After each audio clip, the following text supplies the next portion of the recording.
পত্র দাখিল করতে যাচ্ছেন, কি প্রত্যাশা রয়েছে এবং এই এলাকার বা এই কেন্দ্রের ভোটারদের উদ্দেশ্যে কি বার্তা থাকবে আপনার? প্রথমে আপনাদের সোশ্যাল মিডিয়াকে আন্তরিক শুভেচ্ছা অভিনন্দন।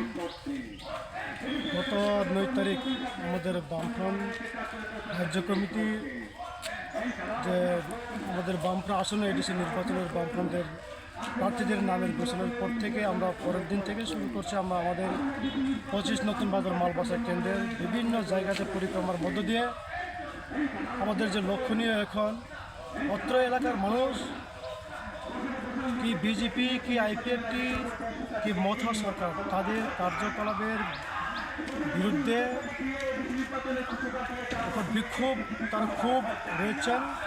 তারা আমাদের পার্টির প্রতি আশ্বাস দিয়েছেন এই যে প্রশাসন যে বিজেপি এবং মথা সরকারের যে তাদের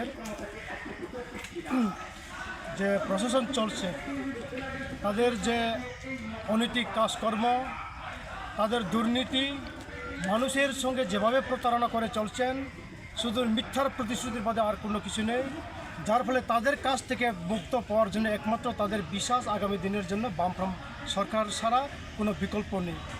তাদের যে প্রতিশ্রুতি তাদের যে বিক্ষোভের যে তাদের মতামতের উপর ভিত্তি করে আমাদের যা ধারণা আমাদের যে বিশ্বাস আগামী দিন আমাদের 100% প্রত্যেক বিশ্বাস আছেন আমরা নতুন বাজার মালবাসা কেন্দ্রের আমাদের বামফ্রন্ট প্রার্থী আমরা নিশ্চিতভাবে আমরা জয়যুক্ত হবে এটা আমাদের বিশ্বাস আছে। এই কেন্দ্রে এখনো পর্যন্ত আপনারই প্রার্থী তালিকা শুধু সিপিএম দিয়েছে এবং আপনি একমাত্র প্রার্থী এবং আপনি মনোনয়ন দাখিল করতে যাচ্ছেন। এখনো পর্যন্ত আমরা কোনো প্রার্থী তালিকা দেখতে পাচ্ছি না বিরোধীর তরফ থেকে বা অন্য দলের তরফ থেকে। কি মনে করছেন এই কেন্দ্রে আপনার প্রধান প্রতিদ্বন্দ্বী কে হতে পারে?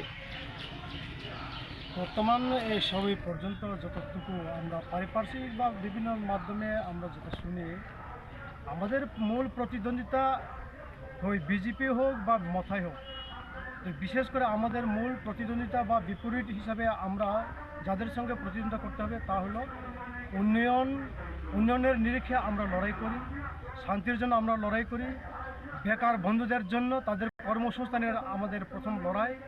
এই লড়াইয়ের ময়দানে থেকে আমরা আমাদের যে বেকারদের শত্রু কর্মসংস্থানের শত্রু যারা বর্তমান শাসক আছেন তাদের বিরুদ্ধে মোকাবিলা করাই হচ্ছে আমাদের প্রধানত কাজ।